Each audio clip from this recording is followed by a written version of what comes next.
बिस्मिल्लाहिर्रहमानिर्रहीम। अस्सलाम वालेकुम नाज़रीन। आज हम आपसे कुछ चीज़ें शेयर करेंगे, ज़रा गौर से सुनने वाली भी हैं और समझने वाली भी हैं, तो समझ जाइएगा। आप माशाल्लाह काफ़ी आकिल हैं, बालिग़ हैं, समझदार हैं, तो ये ज़रूर ये तकरीबन बजट तकरीर से लेके उससे पहले भी एक कौमी असम्बली में एक तूफ़ान बदतमीज़ी चल रहा था और इस तूफ़ान बदतमीज़ी में कोई किसी की बात सुनने के लिए तैयार नहीं था। और ये था ख़ास तौर पे बजट की बात कर लेते हैं। बजट सेशन, बजट तकरीर हुई, एक हंगामा रहा और minister of state Hammad Azhar साहब वो बजट पेश कर रहे थे और उनका घेराव किया जा रहा था, स्पीकर का घेराव किया जा रहा था, नारेबाजी, गुलगपाड़ा। उसके बाद उस पर बहस नहीं हो रही थी क्योंकि बहस के लिए लीडर ऑफ अपोजिशन को तकरीर करना थी, वो तकरीर नहीं करने दी जा रही थी शहबाज शरीफ साहब को, और हुकूमत ये काम कर रही थी और हुकूमती अरकान शोर गुल गपाड़ा और शहबाज शरीफ के डाइस का घेराव ये कर रहे थे। दूसरी जानिब पीपल्स पार्टी मैदान में थी। पीपल्स पार्टी का मसला ये था कि जरदारी साहब अरेस्ट हो गए, फ़रियाल तालपुर साहिबा अरेस्ट हो गई, तो जरदारी साहब का कि प्रोडक्शन आर्डर जारी करें। जब तक प्रोडक्शन आर्डर जारी नहीं करेंगे हम एक बात सुनने के लिए तैयार नहीं। पीपल्स पार्टी के लोग भी स्पीकर के चैम्बर में चले गए, स्पीकर के चैम्बर के रास्ते बंद कर दिए, प्ले कार्ड लेके चले गए, स्पीकर के चैम्बर के सामने नारेबाजी, गुलगपाड़ा, स्पीकर का घेराव, स्पीकर डाइस का घेराव। कौमी असम्बली में ये शहबाज शरीफ साहब तकरीर शुरू करते थे लेकिन तकरीर नहीं होती थी, बिलाखिर सेशन मुलतवी करना पड़ता था। इजलास ये चल रहा था 3-4 दिन से नहीं बल्कि पूरे हफ्ता 10 दिन से, क्योंकि ईद के बाद बजट पेश हुआ और आज तारीख़ हो गई 18। एक हफ़्ते से ये तमाशा चल रहा था, तो समझ नहीं आ रही थी कि क्या होगा, बजट मंजूर होगा नहीं होगा ये मामला। और यहाँ तक आ गया कि अफवाह साजी का अमल इस तरीके से हो गया, कॉन्स्पिरेसीज़ और र्यूमर्स आना शुरू हो गई कि शायद ये सारा सिस्टम ही लपेटा जा रहा है, और सिस्टम नहीं लपेटा जा रहा तो हुकूमत टूट रही है क्योंकि बजट मंजूर नहीं होगा। या फिर ये भी था कि हो सकता है कौमी असम्बली में कोई लड़ाई मार कुटाई हो जाए संगीन किस्म की, ये चीज़ भी चल रही थी।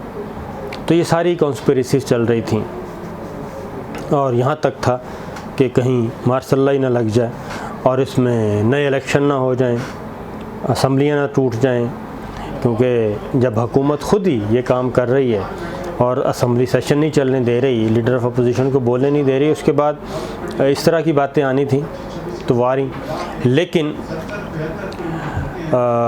डैडी मुतहर्रिक हो गए।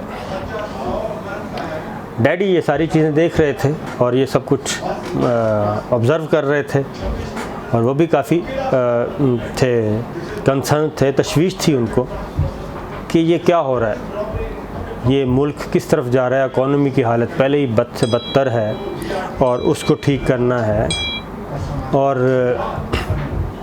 मामलात यहाँ तक ख़राब हो चुके हैं और बड़ी मुश्किल से कोई ऑक्सीजन मिल रही है।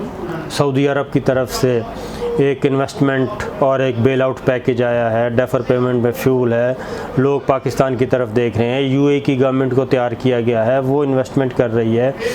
कतर आ रहा है इतवार को, कतर के अमीर आ रहे हैं, 22 अरब डॉलर का वो इन्वेस्टमेंट प्लान लेके आ रहे हैं। सी पैक पार्ट 2 शुरू हो चुका है, चाइना है, उसके बाद रशिया है, एक नया दौर शुरू होने वाला है। और डैडी ने कहा कि ये तो सारी की सारी मेहनत जो है वो गारत हो रही है और ये बच्चे कर क्या रहे हैं।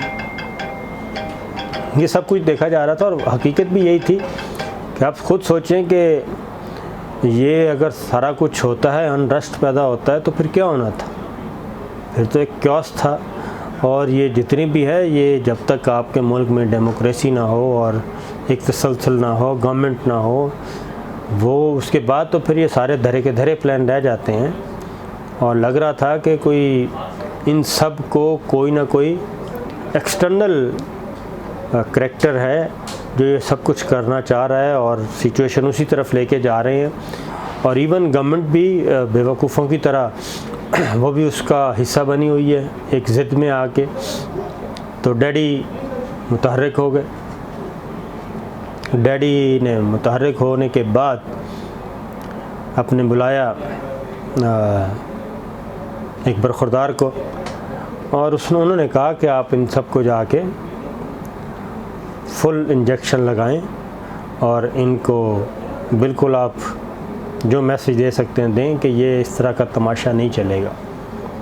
ये पाकिस्तान है और एक एटमी क़ुव्वत है, एक एटमी मुल्क है, और इस वक्त जो रीजन की सूरत हाल है वो हमारे सामने है। एक्सटर्नल थ्रेट्स हैं हमें। अफ़गानिस्तान में एक प्रोसेस शुरू हो चुका है, पीस प्रोसेस। वहाँ पाकिस्तान एक अहम रोल है।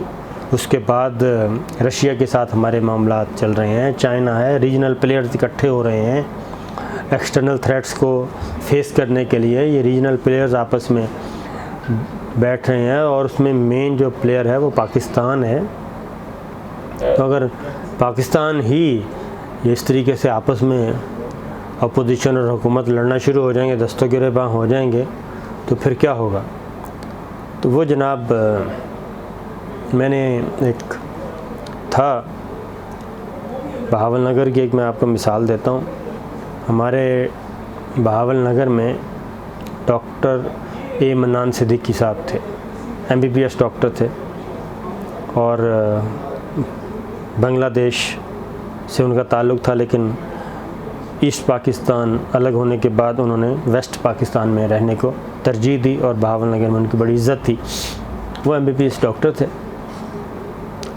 तो वो फीस नहीं लेते थे, बहुत कम माइनर सा फ़ीस लेते थे। उस ज़माने की बात कर रहा हूँ, 30 साल पहले की बात बता रहा हूँ आपको। 1 रुपया 2 रुपये इस तरीके से मेडिसिन देते थे, बस मेडिसिन जो होती थी उसी में से। फिर उनके पास पेशेंट जाते थे तो पूछते थे पेशेंट से, भाई आपका क्या मसला है। तो रिमोट एरिया वहाँ पे यही होता था, पेट दर्द है, वो टाइफाइड है, मलेरिया है, इस तरह का।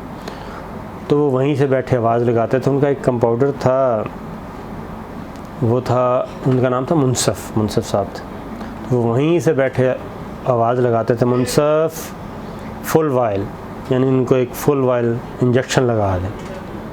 तो वो कुछ बच्चे तो देख के ही उस इंजेक्शन को डर के ठीक हो जाते थे और भाग जाते थे कि हमें ये इंजेक्शन नहीं लगाना, हम ठीक हैं बिल्कुल।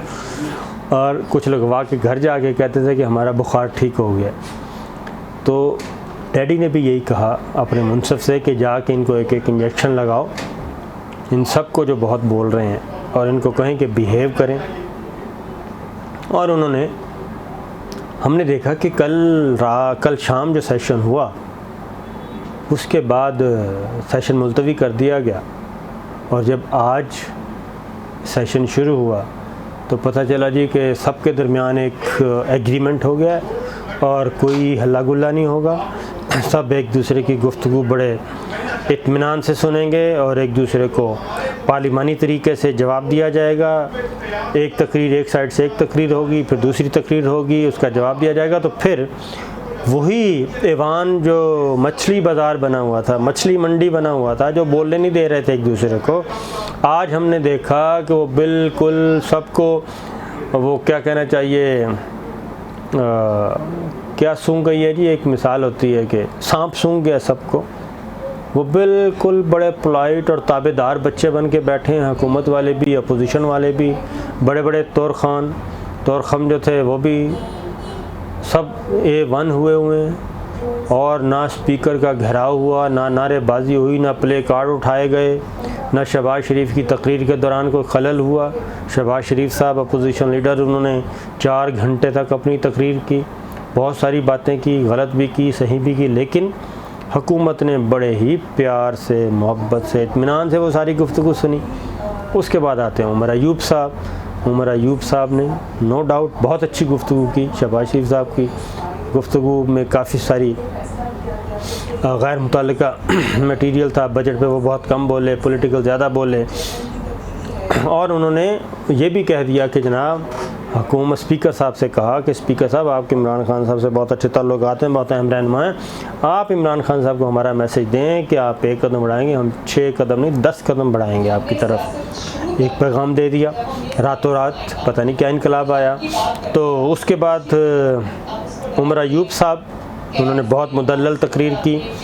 उनकी तकरीर में भी सब बिल्कुल अपोजिशन के बहुत बड़े बड़े नारेबाजी करने वाले और प्ले कार्ड उठाने वाले और हल्ला गुल्ला करने वाले, स्पीकर डाइस का घेराव करने वाले और बोलने नहीं देंगे, हम ये नहीं करने देंगे जब तक प्रोडक्शन ऑर्डर नहीं होते, जब तक ये नहीं होता, जब तक वो नून लीग, पीपल्स पार्टी सब सांप सूंघा हुआ था। उमर अयूब साहब ने भी बहुत अच्छी तकरीर की और इस तरीके से आज बजट बहस का आगाज़ हो गया। और इत्तलात ये हैं कि डैडी ने जो मुनसफ़ को भेजा था उन सब ने, मुनसफ़ साहब ने टीका लगाया एक फुल वाइल का और सबको कहा है कि बिहेव करें, सिर्फ पाकिस्तान है ये, कोई मजाक नहीं है, और अगर आपने बिहेव ना किया तो फिर अगली बात हम आपको नहीं बताते, वो फिर किसी दिन बताएंगे।